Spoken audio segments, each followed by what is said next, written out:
romance, betrayal, and drama in New Orleans, echo of the Stolen Orchids. The vibrant city of New Orleans, with its intoxicating mix of jazz, mystery, and a latent sensuality, was the crucible of N de se connaissiront Vivienne Dubois et Julian Devereux. Vivienne, a talented florist with the grace of a magnolia in bloom and emerald eyes that seemed to hold ancestral secrets, possessed a Farian, exotic orchid boutique in the heart of the French Quarter.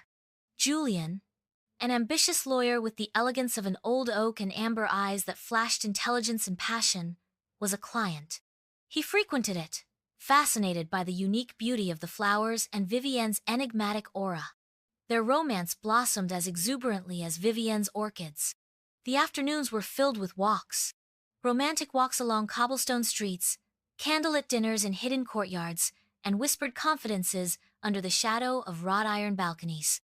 Julian admired Vivienne's passion for his art and the silent strength that emanated from it, while Vivienne felt captivated by Julian's noble ambition and the unexpected warmth she found behind his professional facade. Their love culminated in an intimate wedding at an old plantation outside the city, surrounded by the intoxicating fragrance of flowers and the gentle murmur of the Mississippi River. They moved to an elegant house in the Garden District, where their lives seemed like a modern fairy tale, full of promises and shared dreams. However, the happiness was soon overshadowed by the growing Julian's professional ambitions.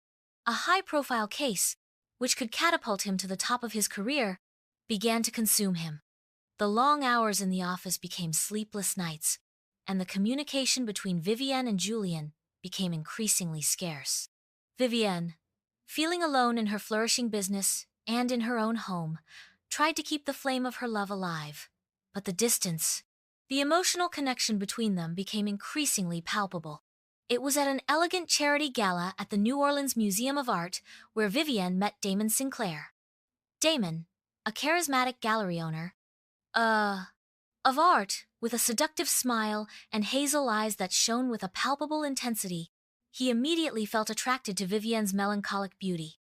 Unlike the absorbed Julian, Damon offered him attention, stimulating conversations and open admiration for his talent. Their encounters became more frequent. Damon visited Vivienne's boutique, not only to admire the orchids, but to converse with her for hours.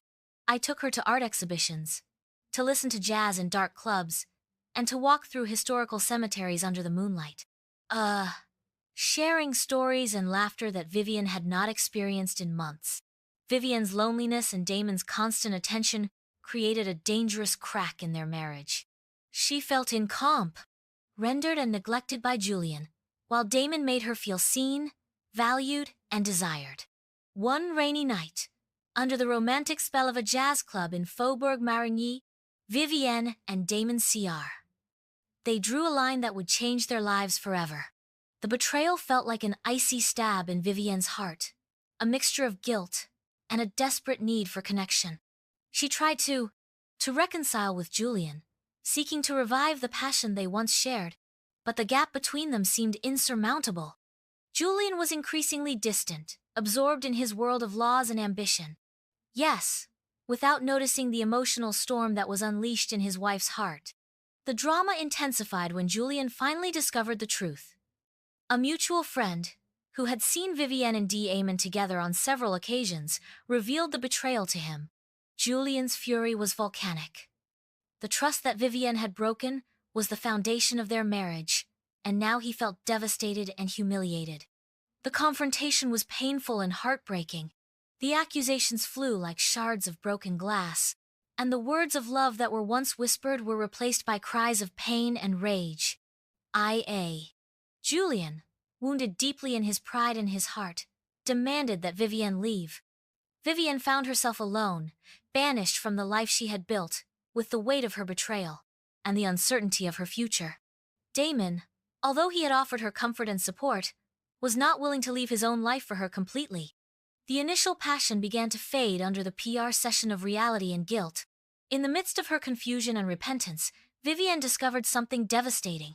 Reviewing Julian's emails in his old study, she found a series of hidden messages with a colleague from her firm, a lawyer named Serena Hayes. The emails revealed a relationship that had begun long before Vivienne became involved with Damon, a secret to carefully kept that explained Julian's emotional distance and his lack of attention towards her. Julian's betrayal was an even more bitter blow than her own. She felt doubly deceived, not only by her husband, but also by the illusion of a perfect marriage that never fully existed. The pain mixed with a cold rage and a determination not to be the only one in to pay the price of his mistakes. Vivienne confronted Julian with the evidence of his infidelity. Julian's initial denial crumbled before the compelling evidence of the emails. The scene? It was even more dramatic than the first confrontation, full of tears, recriminations, and the painful acceptance that their marriage was irrevocably broken. In an unexpected turn, Vivienne and Co. I found comfort and support in an old university friend, Eleanor Vance, a successful lawyer with a strong moral compass. Eleanor, upon learning of the double betrayal, offered to help Vivienne to rebuild her life and to face the legal consequences of her divorce. While Vivienne struggled to find her way again, Julian and Serena tried to build a relationship under the shadow the arm of his deceit. However, guilt and distrust soon began to erode their bond. The foundation of their relationship had been built on betrayal, and stability was escaping them like arena between the fingers. The drama culminated during Vivienne and Julian's divorce trial. The secrets came to light, the painful truths were revealed in court, and everyone's lives, those involved, were exposed and transformed. Vivienne, with Eleanor's help, stood firm and demanded justice, not only for her broken heart, but also for the double betrayal that had her. Frido. In the end, Vivienne divorced Julian and began a new chapter in her life. She dedicated herself completely to her orchid business, finding healing and purpose in the beauty of her flowers. Although the scars of betrayal remained, she learned to forgive herself and to build a life based on her own strength and independence. Julian and Serena, for their part, saw their relation crumbled under the weight of his initial deception. The lost trust was never fully recovered, and they eventually separated, each dealing with the consequences of their actions. Vivienne, although marked by pain and betrayal, she emerged stronger and more resilient.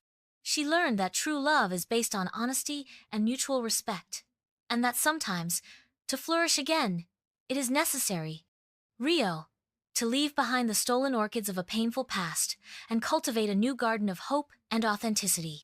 End.